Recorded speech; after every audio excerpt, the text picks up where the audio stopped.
All right, and we are live, and welcome to another episode of Leadership for the Physical AI Age.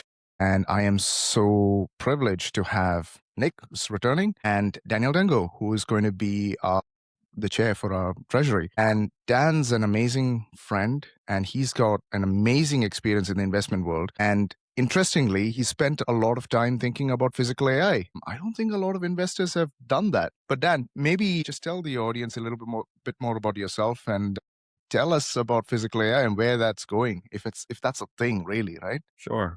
Thanks, Titto, for having me on. Yeah, as you said, I've been in the investment world for a while. I've been since 2008 in some way, shape, or form investing. Initially in a bank, stayed there for 10 years, then hedge funds for the past 10 years, with a 1 year sojourn at Goldman Sachs, where I headed coming up with thematic trading ideas, which is where where I started exploring the idea of physical AI, which was interesting because I ended up sitting in many investment forums and investment dinners and lunches and breakfasts where I spoke to hundreds of investors. And the idea of physical AI for a long time was always like across the horizon. Everyone was always talking about the investment into semis and investment into the LLM models and all that. And robotics was kind of a conceptual next step of AI, but it was never very tangible, ironically, or metaphysically tangible. But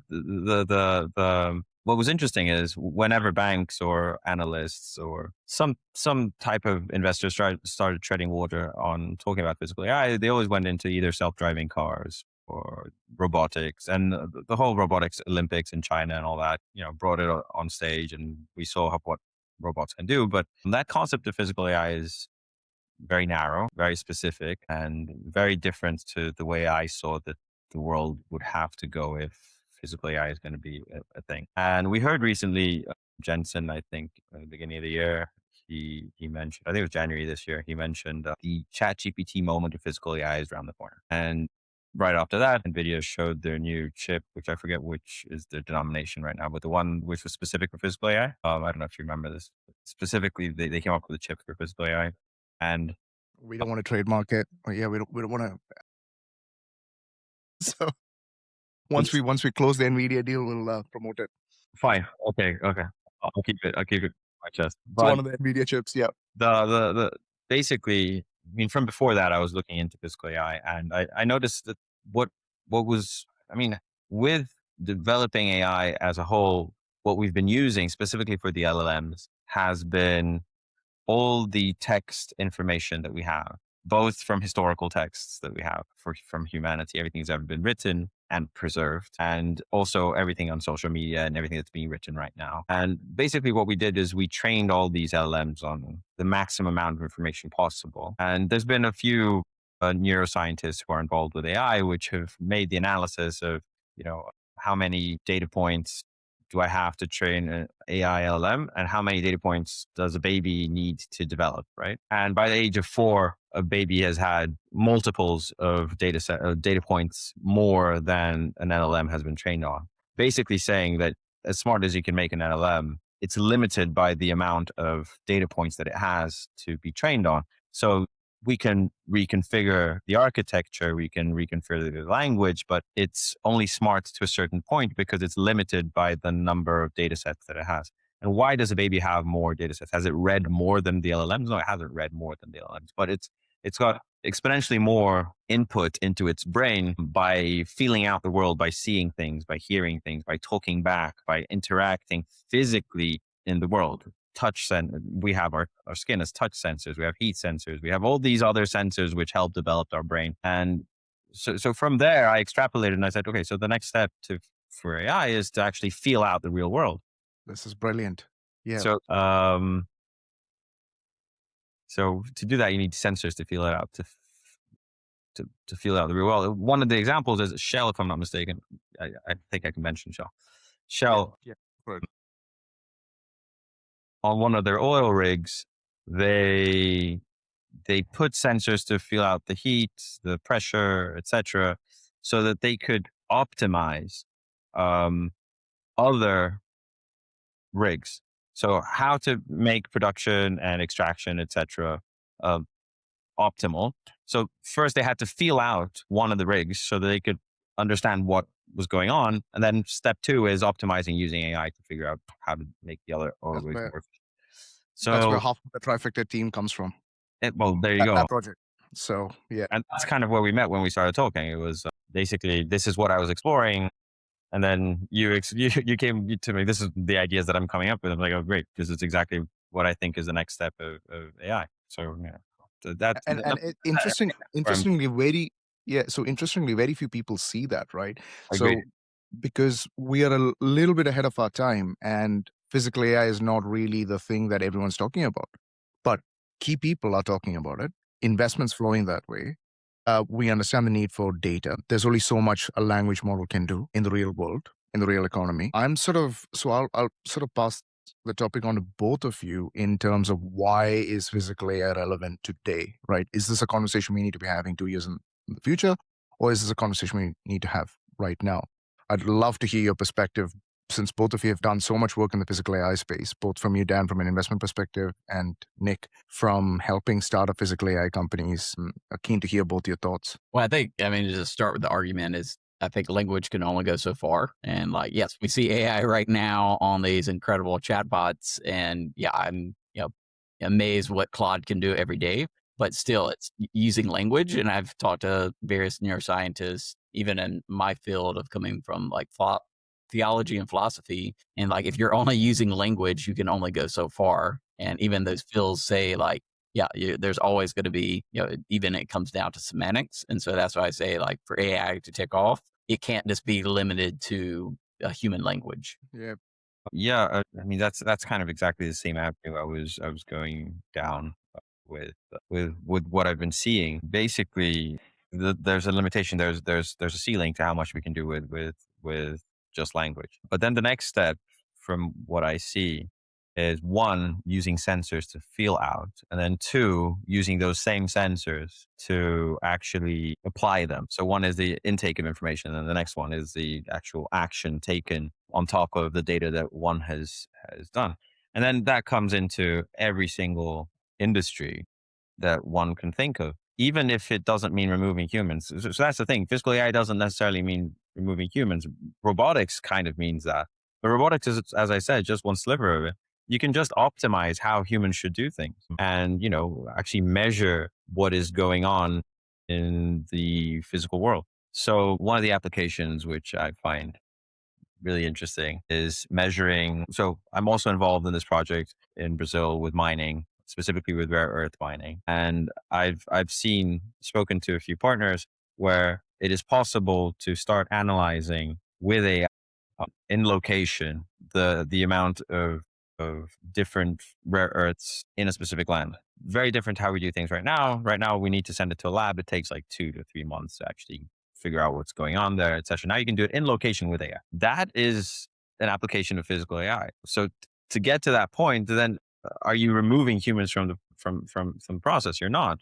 You're just optimizing and making something that takes 2-3 months into a day, and then from that on, humans can make a better decision rather than having to wait for a decision. So, I mean, there's so many different applications that it's just insane to think of it. It really is much bigger than the LLM, much bigger than the chatbots, as they put it. And the world has not started looking at it or talking about it, which is understood. We're still building out the infrastructure, and we have to focus on that. But a few of us are looking. And interestingly, the way I look at investments is not specific stocks. I look at baskets. So like a bunch of stocks which have a theme in common. And, even if only 5% of that business, or 5 may be too little, but like 15% of that business is involved in that theme, it's part of the basket, but it's not fully that. But as a whole, when you look at it, when they move together, it's because that theme is actually when the correlation is high between them, it's because that theme is what's pulling it rather than the individual idiosyncrasies of the stocks. And all the AI baskets have kind of moved very quickly up in the past 18, 24 months. Some in different periods, like energy was at the beginning, and then eventually infrastructure came in, and then semis had its moment, and then now had its moment again. But what was lagging by far were companies who were involved in building sensors. They were lagging ridiculously, like by 200, 300, 400%. And in April this year to now, they've rallied over 80%. So something's picking up, and it's from the demand side. It's not from the speculative side. People aren't talking about it. So it's not a speculation like the other parts are. There's less froth in it. It's more about there's actually demand pickup in sensors and people trying to figure out how to feel out the real world. When you go into robotics, I don't even mean just humanoid robots, but robotics in general. 60 to 70% of the cost of the arm in the factory floor is the sensor. And another 20% is the brain, which is the NVIDIA chip, basically. And then the rest is without. So it's actually, there's more cost to the sensors than there is to the brain, which is impressive. So as I said, like this is maybe the next investment that people should be looking at, but definitely the future of how things are going to roll. And, yeah. Okay. Sorry about that. We just keep it with us. Yeah. So just, set a concept. So yeah, and it's quite amazing because I remember your note with regards to physical AI and how the US hegemony is going to drive the next wave of growth, right? And that's kind of where we see physical AI really come into play. Right? But here's the thing, right? From investments inside Trifecta, basically trying to stand up companies in physical AI, we see that, the sensor fusion part is not 100% there. You've got LLMs, which are almost mature, frontier models, which are very mature. And then on top of that, we've got this new wave called the VLMs, which is the vision language models. And that's where you have the fusion between language and vision, and which is an integral part of getting data into, so basically understanding data and sort of spatial data. And then we've basically get to integrating process data. So we can do it in silos.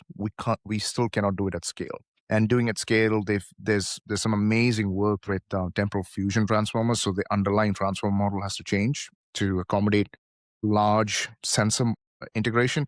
I mean, obviously governments do it, but it's not a commodity. It's not a thing. It's not somebody, a company or people can do. So there's underlying investment in there's investment in the underlying tech that needs to be mature before physical AI becomes a thing, of a commodity that, anybody can use. So I'm keen to see, so in terms of geopolitics, in terms of the macro factors, what are we looking at? What do we need for people?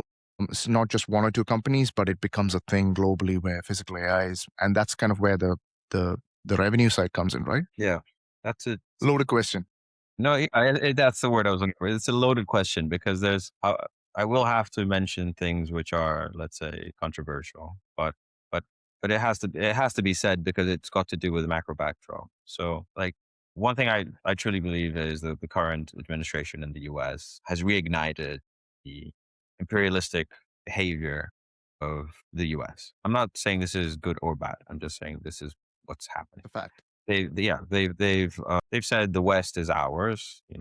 Powers of the East stay to your East, and stop meddling around with whoever's close to us. Want access to the oil in my part of the world. I want access to the rare earths in my part of the world. Get your stuff out. So that's part of the imperialistic hegemony I've been talking about and the way I look at it. One issue to that behavior is that the US election cycle is quite short, and you take this imperialistic posture, and if suddenly the other party wins in the next election, you have to kind of unwind this whole thing. So I'm not sure how that plays out because of that, but assuming that I have to make an assumption to make an investment or to make whatever thesis I'm coming up with. And my assumption is that the behavior that the US is taking, even though it's aggressive and radical and has shown military and political strength that the US hasn't shown in a long time. Again, not saying it's right or wrong, just saying it is what it is. It has put the US in a place that the fruits of this action have to be beneficial to the country. If not, this whole thing unravels. And what they have been doing is that, look, I want access to rare earths. I want access to energy, because these two things are necessary for the two strongest things that I need to invest in for the future, for the survival of my imperialistic view, which is AI and defense, right? So all the metals involved with either one, be them rare earths or be them specific types of compounds that you need, they are being fought over. And even, people were joking about Greenland and joking about how the US was acting, but like at its core, it's trying to survive with whatever it needs to keep its hegemony. And I think it's working. I think that the way the administration has acted, maybe once or twice tripping over its own feet, once or twice making some decisions which were too harsh. I do remember Vivek mentioning something before he left the current government. And what he said was, which was interesting, that to make certain decisions, you either have to do too little and then have to live with the consequences of doing too little, or you do too much and you live with the consequences of doing too much, but it's very hard to get it right. And he said this administration has chosen to do too much because it's better to have to fix the excess of the mistakes than having to take a decision and not actually going through what you were doing. So all this is like the mentality and the concept behind the hegemony is like, we're going to keep power. We're going to get the Eastern powers outside of our hemisphere, be it the Northern or be it the Eastern or Western or whatever. But like 3/4 of the world are kind of claiming theirs. And so the backdrop basically is this. Look, I want enough power that I can continue being the leader of the world. And even though China and Russia are very strong contenders, the ideology behind their behavior is not just different, it's a threat to my hegemony. So the US has stopped acting as if it's turning a blind eye. Now it says, like, I know what you're doing. I know you also want to be number one. Like, I'm not letting you. Like, right? I'm not going to pretend anymore. I'm not letting you. And then the consequence of this has been hyper investment into AI, hyper investment into defense. For some reason, defense has stopped acting as if it's getting hyper investment, and all the attention has been going into AI. But basically, it's a mixture right now of a gold rush for the commodity of compute power and the space race of being the first one to reach whatever we want to reach. We're not clear what it is. Is it AGI? Is it ASI? What is it? We don't know. We don't know where it is. We don't know where we're going, but we know we want to be the first. And that means that the investment into it is infinite. It's like, it's a survival of the one, whoever reaches there first. There's no other way. That we've started the race and we don't even know where it's going. It's not like it's a space race. We knew we had to get the moon.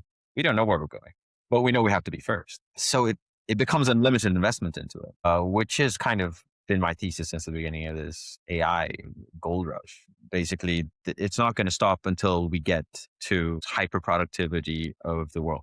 You asked, where are we going with this? What has AI actually done? AI hasn't done anything. Well, it's definitely shown people that it's a powerful tool that you can use to increase productivity. It's shown people that. So people don't doubt it anymore. Like Nick said, I'm impressed at what Claude can do every day. Absolutely. Absolutely. Like a year ago, I felt like I was too old to catch up with programming. I was like, you know what? I'll just hire programmers to do it for me. Like it's just changed too much. I can't be bothered. Now I'm, programming 3 things at the same time. So this is amazing. Like I couldn't do this. I did not have the ability to do this. Now I can come up with reports and, if I want to come up with something to say on this podcast in 5 minutes, I can come up with something and it'll give it to me. So we've gotten far in showing that productivity can be increased. Has it increased yet? We don't know how to measure that. Has it changed the GDP is the question. That's the $1 billion question or $1 trillion question right now. Yes, that is the few $1 trillion question. Right now, like last year, GDP was quite strong in the US, and ironically, it was zero affected by AI. Definitely not by productivity, because AI wasn't where it is now last year, so it couldn't have increased productivity.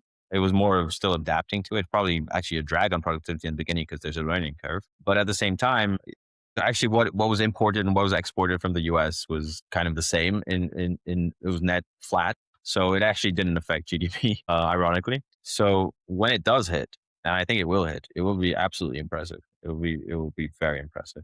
And again, I'm not trying to say anything is good or bad here. I have my worries about AI. I am not like a fan of everything that's being done with it. I'm actually probably I like 20% of what's being done with it, and I don't like 80% of what's being done with it. And Nick mentioned, his background with theology and philosophy.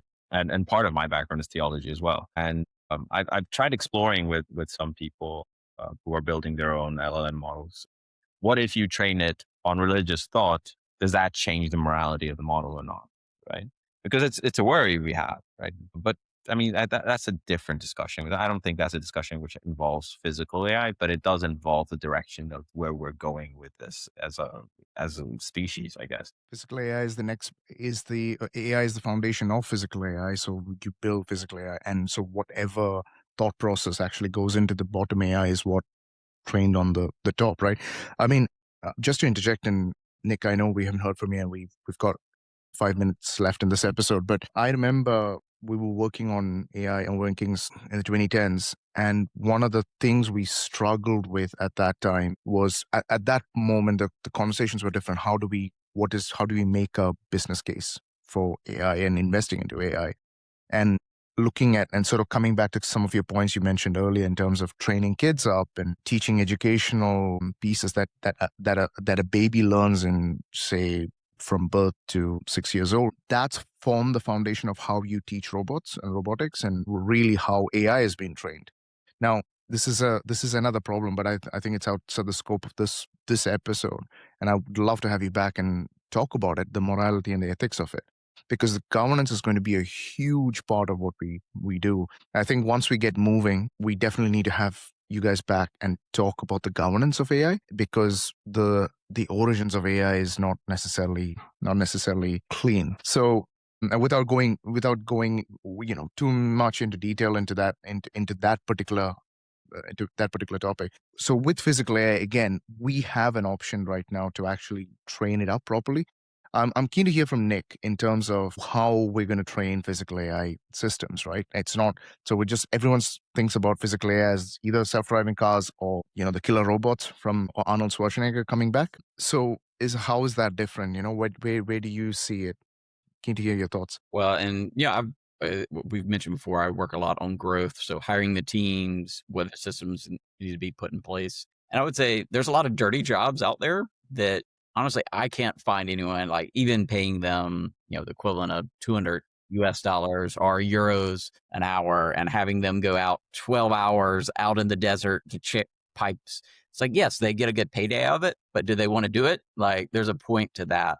And I think there's a point where physical AI can serve a need in humanity. It's like we don't have to require these people who have families to tend to other priorities to spend days on end checking physical infrastructure, going deep into the earth. So that's what I'm excited about. And I think that's where physical AI comes in. And, you can see it as not as what Daniel said, it's a gold rush. There's so many people in it just to make a quick buck and to get there, but saying like, no, this is something that will help push humanity forward, and something that we all look back and it's like, think of when we used to have to do that, when people would literally have to go into these mines and climb these structures just to get a sensor reading. So that's the promise I have for it. All right, we're about to end for this episode. Thank you so much for having both of you. It's been an amazing discussion. We'll be back in the next episode and further deep dive into physical AI, investments into physical AI, and where the money needs to flow for the next topic. Thank you so much, guys. We'll see you in the next one. Yeah. See ya.